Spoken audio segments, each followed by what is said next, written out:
Happy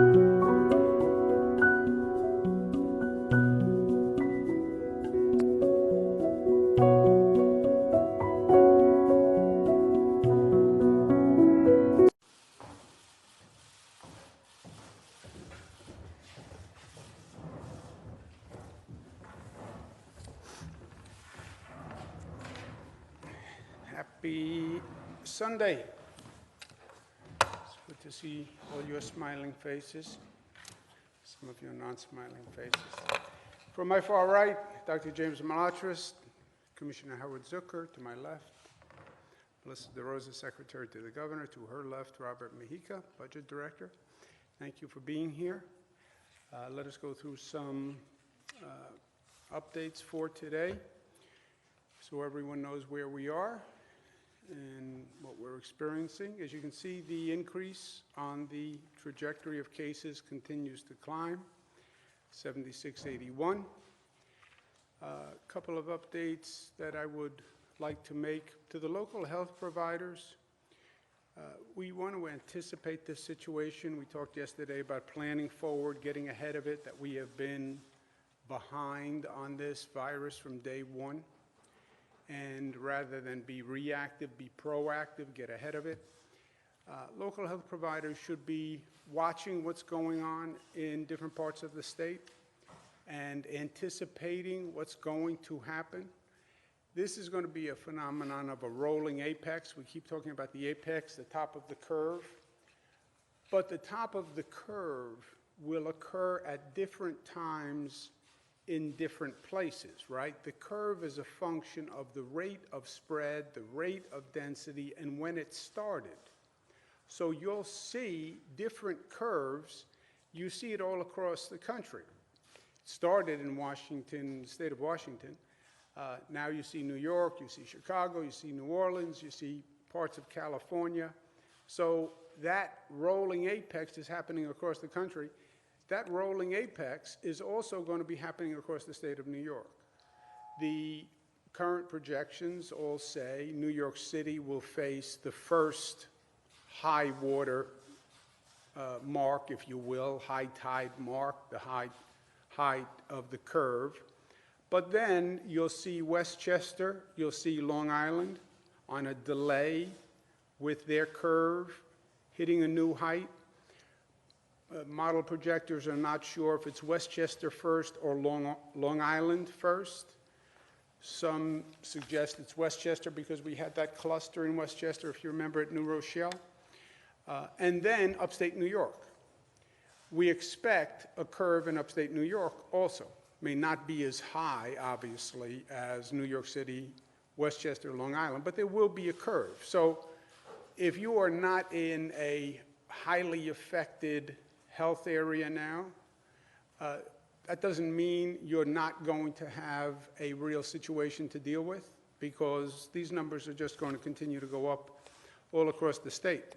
So for a local health system, this is a new challenge. Most health systems have public hospitals, and then they have private hospitals or voluntary hospitals. And they basically exist on a day-to-day basis as two different systems. So you'll have public hospitals, and then you have the private hospital system. And for all intents and purposes, in normal operating procedures, they operate as two systems. There's very little interaction. There's also very little interaction among individual hospitals, sometimes even within their own system. So you have public hospitals that are part of a public hospital system, but each hospital basically operates on its own, right, has its own identity. Certainly true on the private side, where you have individual hospitals and they operate on their own. We have to change that mentality, and we have to change that mentality quickly. No hospital is an island. No hospital in this situation can exist unto themselves. We really have to have a new mentality, a new culture of hospitals working with one another, both within the public system as well as the private system, And we need to think about the public system working with the private system in a way they never have before. There is an artificial wall almost between those two systems right now. That wall has to come down. That theory has to come down. This is going to be all hands on deck. This is everybody helping everyone else. One hospital gets overwhelmed, the other hospitals have to flex to help that hospital, and vice versa. We have Elmhurst Hospital, for example, in New York City, that is under stress. The number of cases in the Elmhurst Hospital is high.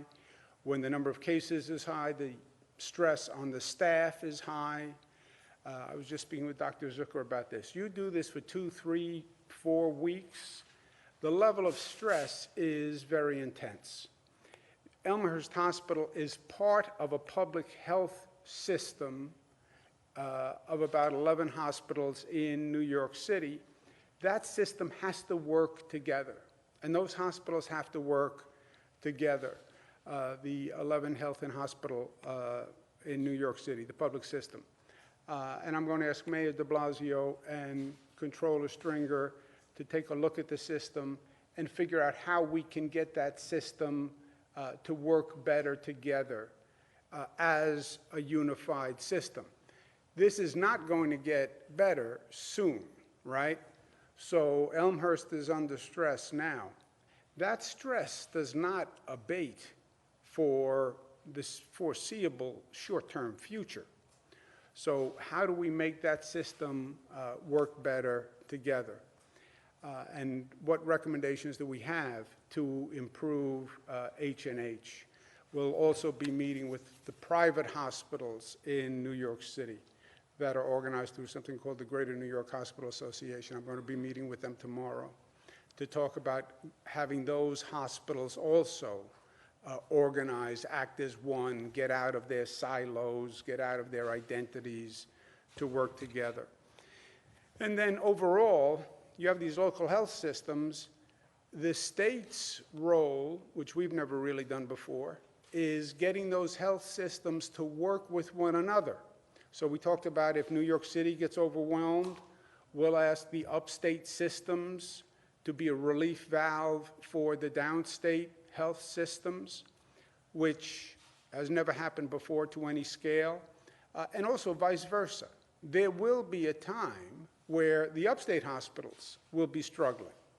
And when the upstate hospitals will be struggling, then we want the downstate hospitals to be able to take over and relieve those hospitals. That's actually the advantage of the rolling curve that they're projecting. If it does happen that way, theoretically, I almost think of it as a high tide mark, right? High tide comes first in New York City, then the tide is on the way down, and then it's high tide in upstate New York. Okay, so if the tide is dropping downstate, then you have some relief for the upstate hospitals. We put in place the New York Pause program. Today I am going to extend it to April 15th, the directive that non-essential state workforce continue to work from home. We're doing it in 2-week intervals because every day is a new day, and we'll see what happens day to day, but I think it's not even questionable today, but that we're going to need 2 more weeks of non-essential workers. Good news, Wadsworth has developed the New York State Department of Health has developed a less intrusive saliva and short nasal swab test. I'm not exactly sure what a short nasal swab test is, but my guess is it wouldn't apply to me. It can be administered in the presence of healthcare workers. It requires less PPE. Healthcare workers can self-administer it. So kudos to the Department of Health on that. It also helps them limit the exposure for healthcare workers, and it should start as soon as next week. People ask, when is this over? I think the testing, you tell me when they come up with an inexpensive home test or point-of-care test that can be brought to volume, I think that's probably when you see a real return to normalcy in the workforce. In other words, we're all talking about this curve, flatten the curve. At what point on the other side of the curve do you go back to work? Jesse asked this question the other day. There is no answer. I think the answer is going to be in testing. Dr. Fauci, who I think we're so blessed to have him here at this time, he talks about faster, easier testing. If you can test millions of people, if you could test today millions of people, you could send them to work tomorrow, right? So the development of these tests, I think, are very important and instructive. Tomorrow, the USNS Comfort is coming. That is about 1,000 bed capacity. It's staffed by federal officials, federal medical professionals. It is not for COVID patients, but it is to take the backfill from hospitals. Current stockpile, we're still working to purchase and equipment all across the globe. We have a whole team that's working 7 days a week. Unfortunately, we're competing against every other state in the United States for these same things. So it's very hard, but we're making progress. In terms of finding staff, that's going very well. The volunteerism of New Yorkers, God bless them, we're up to 76,000 healthcare workers who have volunteered. 76,000. 76,000 people who volunteer to go into these hospitals at this time. Just think about that. On the total people tested, we did 16,000 last night. Total of 172,000 tested. That's the highest in the state, highest in the country, I'm sorry. Positive cases, 7,000 last night. Total cases, 59,000. The virus continues its march across the state of New York. Only 2 counties now that don't have cases. These are the overall numbers. 59,000 people tested positive, 8,000 currently hospitalized, 2,000 ICU patients, 3,500 patients discharged. Nobody really points to these numbers, but this is good news. 846 people came out of hospitals yesterday, discharged, after being treated for COVID, right? So, yes, people get it.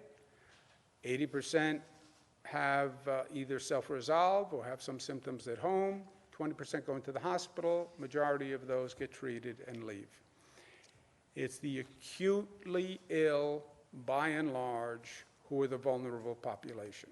And that's what we're seeing more and more. The deaths went from 728 to 965. What's happening now is, as I mentioned yesterday, people are on the ventilator longer and longer. The longer you are on a ventilator, the less your chance of ever getting off that ventilator. And that's what we're seeing. And we will continue to see the number of deaths increase. In terms of most impacted states, again, New York is still number 1.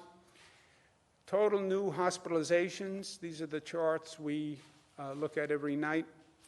The number's up, 1,175. It was 847 the night before. These bounce night to night. Any one night's data could have a number of variables in it. What hospitals actually reported, when they reported it, how accurate they were. So more you look for a trend line more than anything else. And there are trend lines. If you look early on, the hospitalization rate was doubling every 2 days. Then it doubled every 3 days, then it doubled every 4 days. Now it's doubling every 6 days. So you have almost a dichotomy. The doubling rate is slowing, and that is good news.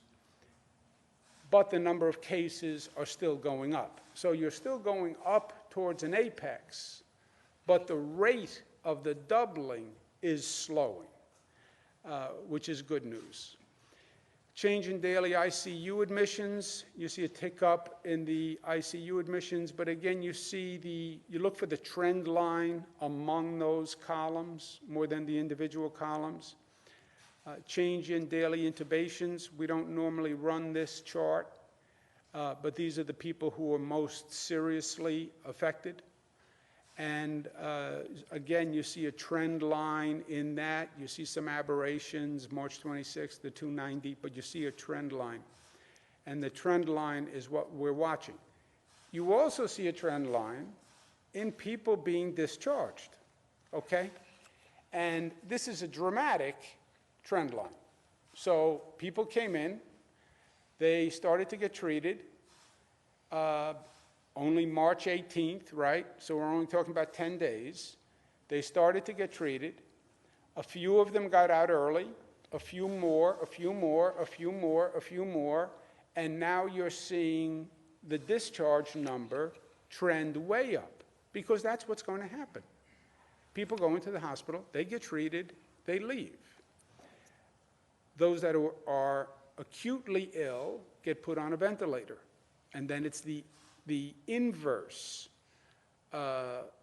dynamic.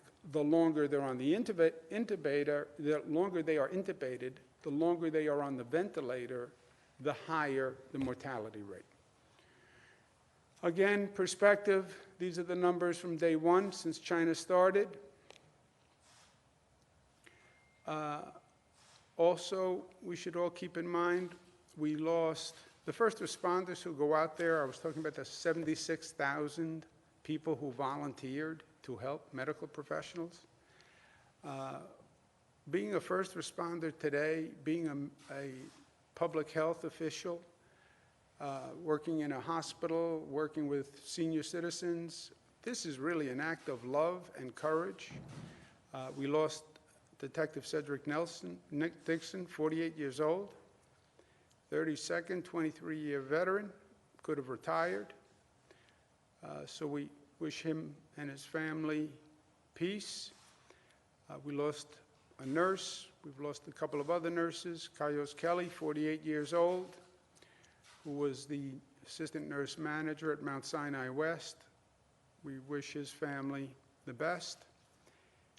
These public people, I don't even have the words to express my admiration for them. FDR always had words.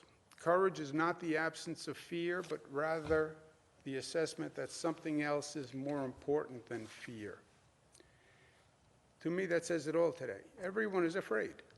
Everyone is afraid. You think these police officers are not afraid to leave their house? You think these nurses are not afraid to go into the hospital? They're afraid. But something is more important than their fear, which is their passion, their commitment for public service and helping others. That's all it is. It's just their passion and belief in helping others. And that overcomes their fear. And that makes them, in my book, just truly amazing, outstanding human beings. And I wish them and their families all the best. The President and the CDC ordered a travel advisory for people of New York, New Jersey, and Connecticut. This happened last night. This is not a lockdown. It is a travel advisory to be implemented by the states, in essence. It's nothing that we haven't been doing, right? Non-essential people should stay at home.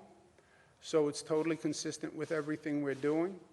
And I support what the President did because it affirms what we've been doing. It also affirms what New Jersey and Connecticut have been doing.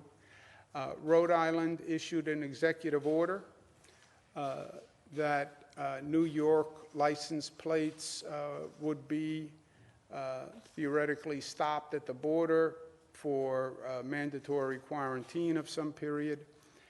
That executive order has been repealed by the state of Rhode Island, and we thank them for their cooperation. That was repealed last night. Personal opinion, not fact, gratuitous. This is disorienting It's frightening. It's disturbing. Your whole life is turned upside down overnight.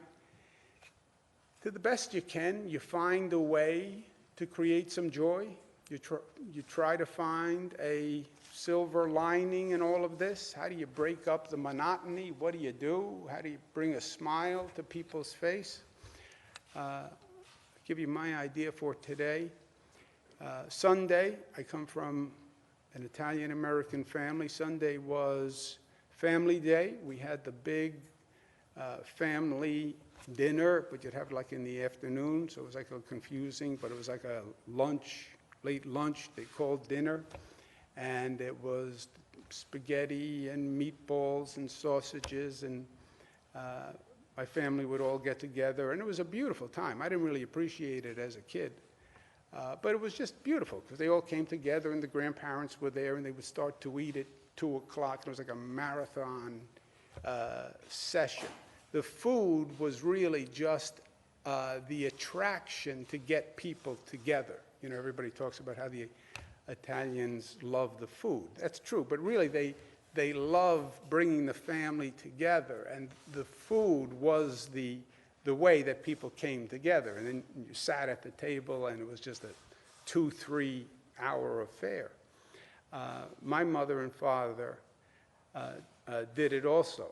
Not to the same extent my grandparents did it, but we had that same Sunday dinner around the table. I tried to continue it as a father with my kids. I was divorced, and so I'm not really the best cook, to say the least. But we would have, on Sundays, I would actually go to the Italian specialty store, and I would buy the meatballs and buy the sausages and buy the sauce. But I would put it in a pot, and I would put it on the stove. And because part of it was that sauce would sit there all day, and it would just simmer, you know, and you'd smell it all through the house. And then I'd make them sit down, and we would have spaghetti and meatballs and sausage on Sundays. And my daughter Cara is in the back. They would never eat the sausage and the meatballs. They would pick at the pasta because, see, they knew I didn't know how to cook, so they knew that meatball and sausage was inherently suspect. And I never said that I bought it in the specialty store, because that would have ruined the whole tradition anyway. So they wouldn't eat it, and we'd go for Chinese food afterwards. But that convening was something special. And today we're going to have our family dinner. We're missing one daughter, Mariah. We're going to get Mariah on Skype, and Grandma's going to be on the telephone. And we're going to sit around the table, and we're going to have that kind of coming together, a little different, Skype, telephones. But you know what? With everything going on, family, we're here, we're together, we're healthy. That's 98% of it. So find ways to make a little joy. Also for New Yorkers, I know we feel under attack. I had a lot of phone calls yesterday when the president first suggested some form of quarantine. What does that mean, quarantine? Am I going to be allowed to leave the house? So my parents who are supposed to be coming back, and this one's here and this one's here. I know we feel under attack. The Rhode Island, you can't drive into Rhode Island, we'll pull you over with the police. Yes, New York is the epicenter, and these are different times, and many people are frightened. Some of the reactions you get from individuals, even from governments, are frightening and suggesting that they'll take abrupt actions against New York. But look, this is New York, and we are going to make it through this. We have made it through far greater things. We are going to be okay. We specialize in stamina and strength and instability, and that's just what we're doing now. We are strong, we have endurance, and we have stability. And we know what we're doing. We have a plan. We're executing the plan. Any obstacle that we come across, we will manage that obstacle. And we have. I can't sit here and say to anyone, you're not going to see people pass away. You will. That is the nature of what we're dealing with, and that's beyond any of our control. But New York is going to have what it needs, and no one is going to attack New York unfairly, and no one is going to deprive New York of what it needs. That's why I'm here. That's why we have a state full of very talented professional people. So a deep breath on all of that. And we are doing exactly what we need to do. There is no state in the nation that is better prepared or better mobilized than what we're doing. And I feel that deeply, and having studied everything that every other state has done. Federal officials have even remarked to me that they're surprised how quickly a state as big and complicated as New York has actually mobilized. So feel good about that.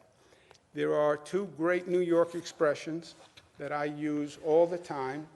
Anything I build in New York always has two expressions on it. One, Excelsior, says it all. Ever upwards, aspirational.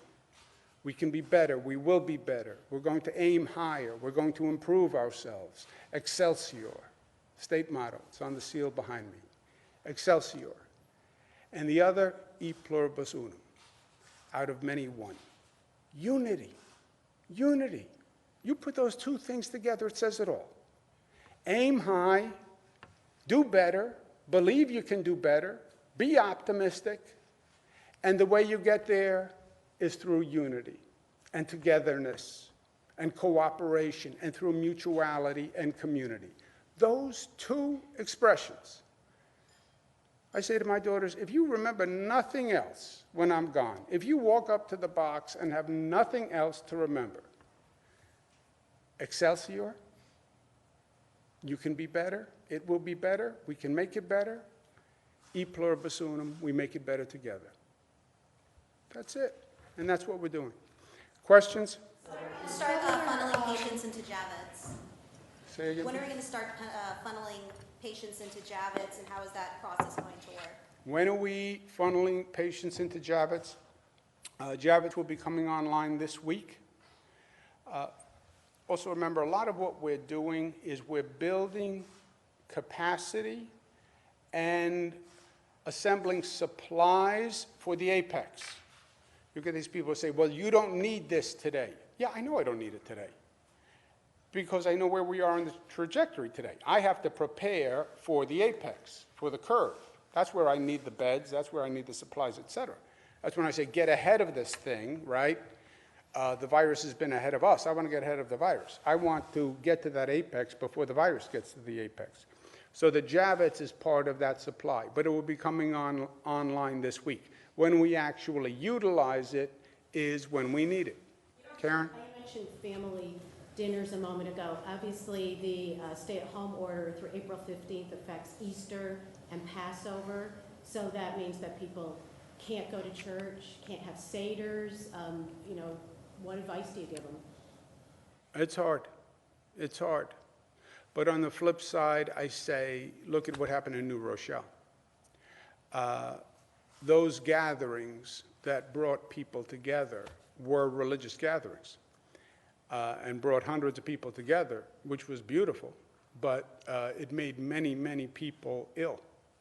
And density is the enemy here for this particular time. So you worship the way you can, but the gatherings are just not a good idea. So just to be clear, By the way, the patient zero, what we call patient zero in Westchester, New Rochelle, who was very sick for a very long time. He has actually gone home. Am I correct in that? Just went out of the hospital. He's out of the hospital. Have you spoken to the governor of Rhode Island, and if so, how did you convince her to take back the sort of travel issue? I spoke to the governor of Rhode Island yesterday, and we had a conversation. I don't think the order was called for. I don't believe it was legal. I don't believe it was neighborly. I understood the point, but I thought there were different ways to do it, and the governor of Rhode Island was very receptive, and I thank her very much for reconsidering her position. 237 deaths in the last 24 hours in the state of New York, 222, it seems, in New York City. What are your projections showing in terms of what this apex might look like in terms of fatalities? Are we talking hundreds of people, thousands of people? What are you seeing inside? Jim, Howard, do you know? Sure. So, there's many different projections that we're working at, and it does see that will be already we're at 965, and so we do see in the thousands. But again, these are models, and we have to plan for what the model may show, but hopefully it'll be less. And just to psychologically prepare New Yorkers, are we talking hundreds of deaths a day, thousands of deaths a day? So it goes back to the numbers. We've always said that 80% of individuals get better, and we've said that of the other 20%, some end up in the hospital, and there's a small percentage that end up, unfortunately, dying. And that percentage, as we're looking at it, the numbers, is actually hovering around 1 or even less than 1%. So again, it's determined by how many people are positive. Opinion, Jesse, not data-driven. I don't see how you look at those numbers and conclude anything less than thousands of people will pass away. Because remember who it's attacking. It's attacking the vulnerable, underlying illness, et cetera. And I don't see how you get past that curve without seeing thousands of people pass away. I hope it's wrong, but. As of Friday, like nursing home residents were about a fourth of the coronavirus deaths in New York City. What more can the state do to tackle that issue? Nursing homes are about a fourth of the coronavirus deaths. Frankly, we are lucky that it's only 1/4. Coronavirus and a nursing home is a toxic mix. We've said that from day one. We saw that in Washington State. This virus preys on the vulnerable, it preys on seniors, it preys on people with compromised immune systems and underlying illnesses. And coronavirus in a nursing home can be like fire through dry grass. The state has put in different precautions. We're not even allowing visitors into nursing homes now, which is really harsh, frankly, unless unless what we call there are exigent circumstances where the person is in a desperate situation and then the family comes in to see them. The staff is being tested before they go in. So we're doing everything we can. But this is a truly terrible virus to stop, and that combination is lethal. Coronavirus in a nursing home is lethal. The only question is how many people will die. To clarify, I'm sorry, Jimmy. Your order, you're extending the entire pause order, so that's all non-essential workers and all unnecessary gatherings through April 15th? Yes. Okay. And then to go back to the point that Dr. Zucker was making, obviously we're testing at a very large rate, so we're getting a lot of more positives maybe compared to other jurisdictions. So what numbers are you actually looking at? Do you look at the rate of hospitalizations? Do you look at the rate of ICU intubations? Like the data seem to be saying different things. You look at all the numbers. We look at all of this. We look at the trends. It's very important to look at the trends, as the governor mentioned, that it is a trend that we need to follow, whether it's intubations, ICU care, and obviously we look at the case fatality rate, which is the number of people who have died, which is the number over the larger number of people who have tested. New York has tested many people, more than anyone else. Yeah, Jimmy, if I can on that. The question was basically what numbers do you look at to make a projection? As Dr. Zucker said, you look at all of them, but I would not look at the testing numbers. I wouldn't overweight the testing numbers because the testing numbers are not random. the testing numbers are all self-selected, right? These are people who you're testing because they're suspect of being positive. And we don't do the projections ourselves. We have Columbia Weill Medical Center that does projections. The CDC does projections. We have McKinsey Company that we hired to do projections. So there are a number of firms that do these projection models. And they go back to studying China and South Korea and everything else. And they have models.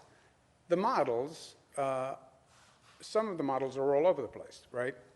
So we do the best we can to pick a reasonable model, not the highest, not the lowest, a reasonable model, plan for that model, plan for that apex. That's where we got from day one, 140,000 hospital beds, 40,000 ICU beds. That's from that model at the apex.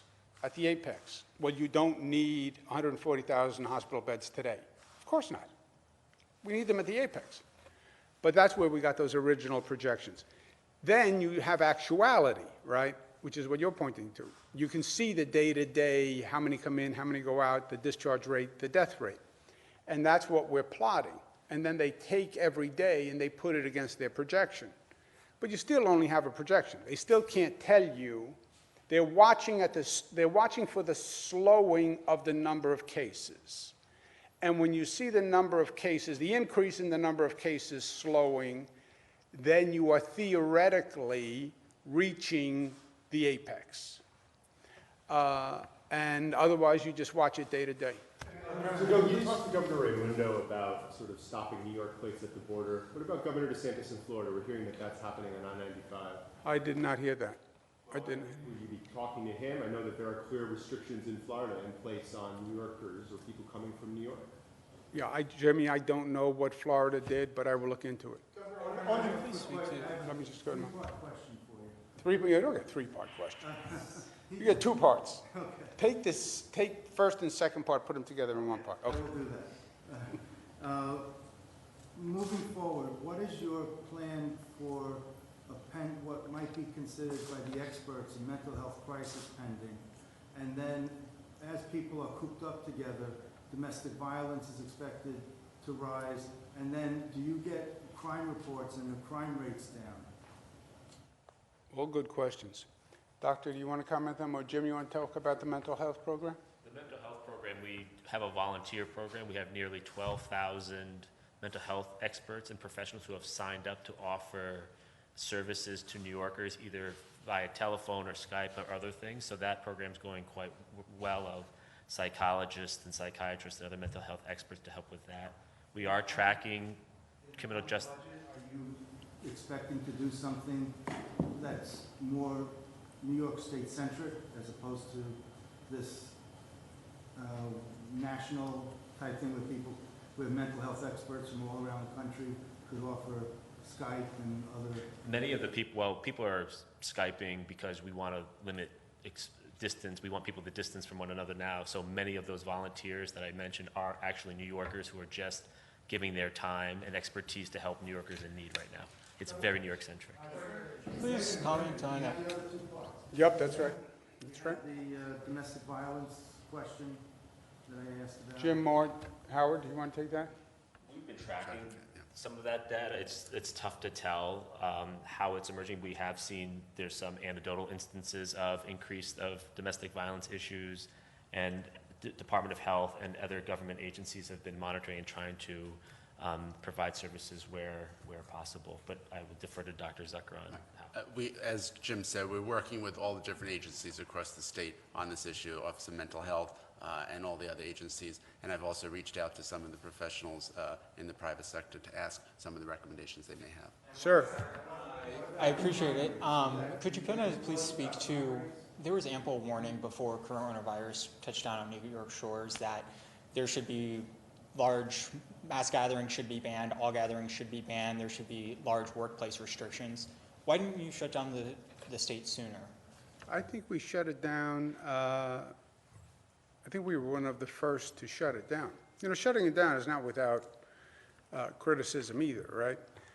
you're trying to balance this. You now have the conversation about when do you bring the economy back, right? When do you open it up? Shutting it down is a very drastic measure, but I think we were one of the first. Also, you want to do it in a way that doesn't create more fear and more panic. You're fighting two things. We're still fighting two things. Last night we were fighting two things. You're fighting the virus and you're fighting the fear. I can't tell you how many people called all night long about the mandatory quarantine comment that the president made as he was getting into a helicopter, which was inconclusive, by the way. Even if you heard his comment, was not conclusive in his comment. But people are so on edge. I mean, it really panicked people. They were going to leave the city last night. It was really. So you need to manage that fear and the panic, and you also need to deal with the virus. We were one of the first. I never used the term shelter in place because I believe that was an inflammatory term and incorrect, by the way. They still use it. Nobody has a shelter in place policy. Shelter in place was from the nuclear war threat, go to a room in the middle of your home that has no windows, stay there until they give you the all clear sign. What? Modern times, it was for an active shooter concept or in schools. That's not what this was. But you say that, nuclear war, active shooter, so it's how you do it. But we were one of the first to do it. People are dying at such a quick clip now. Do you regret not, placing more restrictions sooner, closing schools I think we were the most dramatic at basically the first point. Can you tell me how many, or do you know how many medical professionals in New York or other frontline first responders have the virus, have tested positive? Are you hearing from hospitals and other folks? And we don't have a statistic on how many first responders specifically proved positive.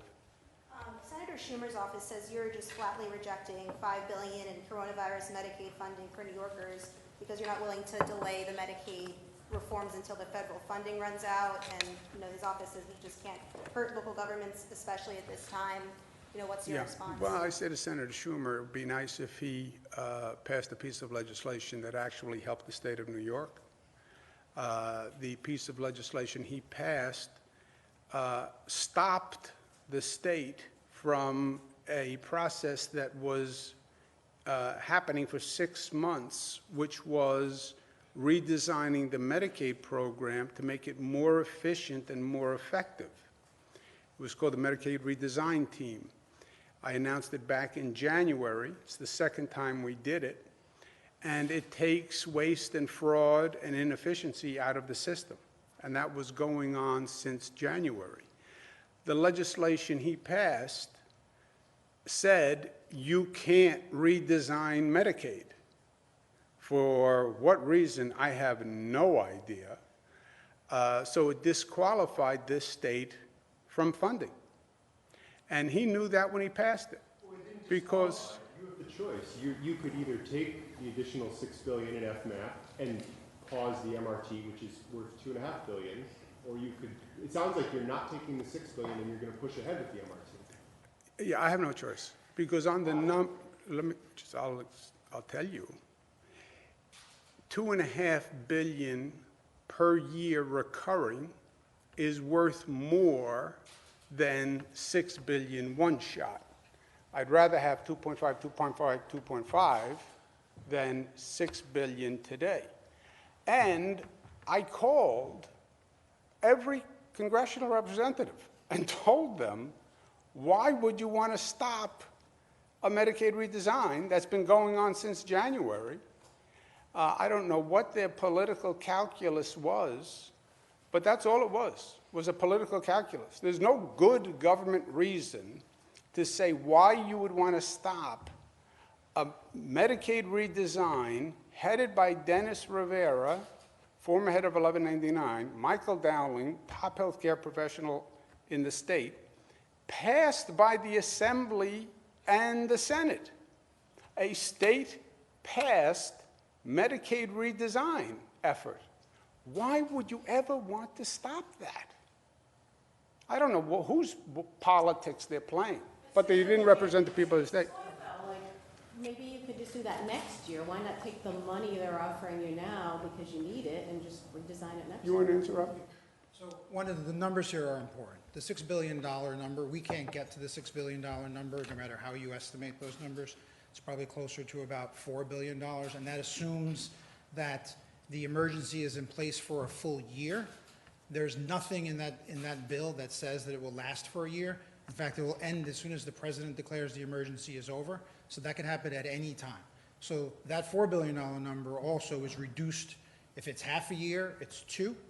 Then a significant portion of that money doesn't come to the state. It went to local governments. So you're left with a number that's under $2 billion potentially, if at most, which then you're basically saying, take a one-shot of these funds, don't reform the Medicaid system, and spend that money inefficiently on a system that unanimously everyone on there understood was not working properly, we're wasting the money. So the choice is really waste the money that way, or do a bill that actually provides funding to New York State. That bill doesn't even give us a fraction of the amount of money that is needed. Obviously, this is one of the big sticking points for the budget. Can you offer an update on where? That's not the sticking point for the budget. But just so you have a fact, it's $2 billion, take $2 billion for sure, right? Door A, door B. Take door A at $2 billion for sure, or door B for $2.6 billion. I pick the door with $2.6 billion. Not because I like the letter B, but I picked $2.6 billion. The real question is to me, Jimmy, why would you do that to the state of New York?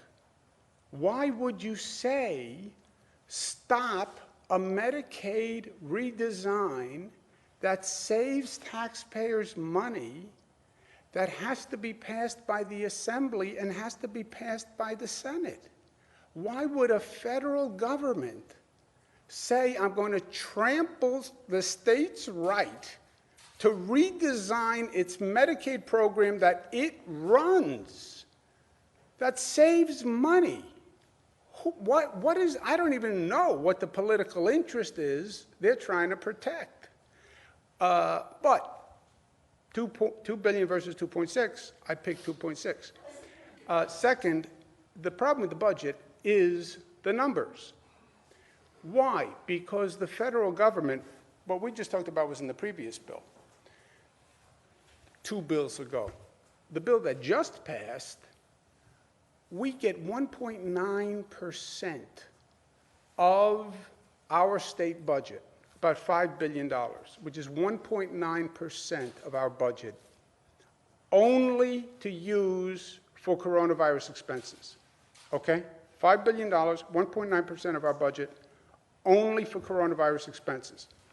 First point, you have states that got 10% of their budget, 20% of their budget in coronavirus expenses that don't even have coronavirus cases.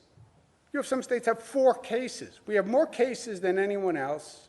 We got the lowest level of reimbursement in the bill. What happened to funding need? Second, the federal bill had no funding for the fact that states have lost revenue.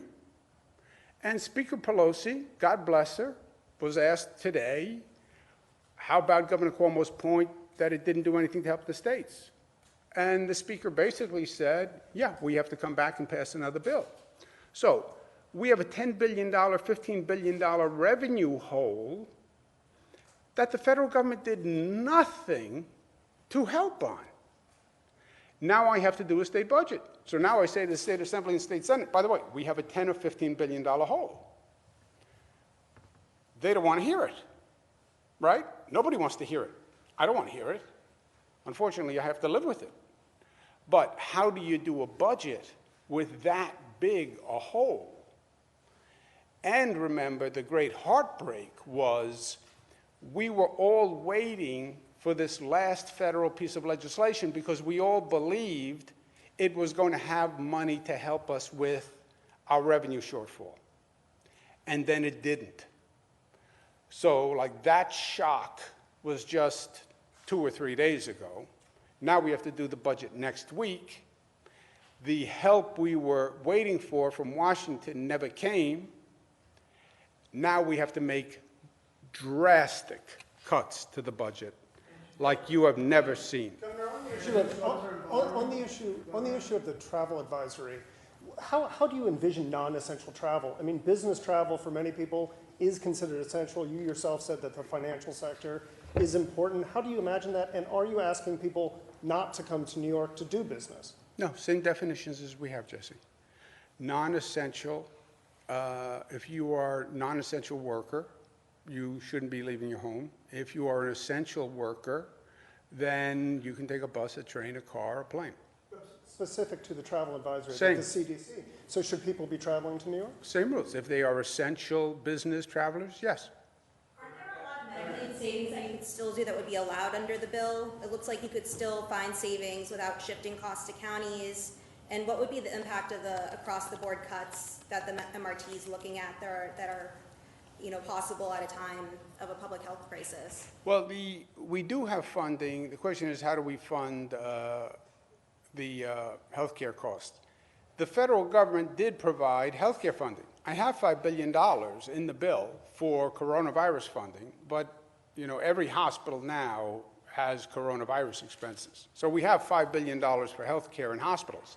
Ironically, our last problem in some ways is the healthcare budget, because we've received $5 billion and the hospitals have received a lot of money.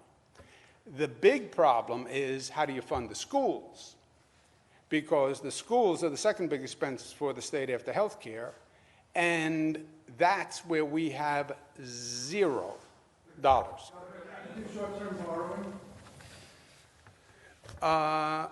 Couldn't we do short-term borrowing? Yeah, the issue is, right, we're not going to have revenue in the first quarter of this year as a result of the delay in the tax filing date from April to July 15th.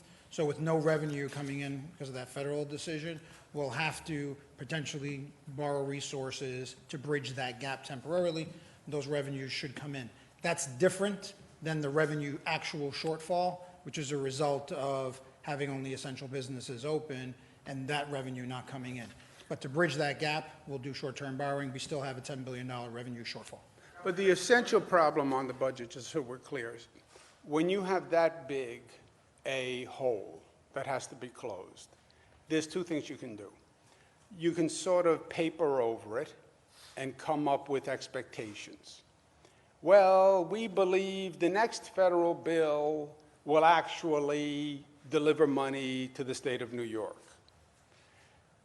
Yeah, you could say that, and you could say, I believe that Santa Claus is real, but I'm not comfortable doing that, especially since the federal government just passed the bill, and that's what we were just hoping for, and the federal government just did the exact opposite and handed us a goose egg. Well, we expect the economy is going to rebound in 9 months, and that it's going to be what they call the V curve. It was a quick down, it's going to be a quick up, and in 9 months, all those revenues are going to come flooding back, so we're going to be fine. That's another way of papering over the hole. I don't want to do that either, because I don't believe it. And I don't believe anyone's going to believe it, and I don't believe credit agencies are going to believe it. And I believe postponing a problem in government, in life, you just make it worse. You just make it worse. Let's not deceive ourselves. You're not going to get saved by the federal government. If they were going to do it, they would have done it. They played their own politics. Shocker. This is not going to be a quick down, quick up. You're looking at weeks or months, and I don't know how quick the recovery, and the recovery is going to be complicated, and everybody says it. So I'm not going to say to the people of this state, there is a theory of economics that I don't believe. I believe we have to actually deal with the numbers that are presented. By the way, like every family in this state has to deal with the numbers. Everybody's income is down. And they don't get to make up numbers or make up a rationale.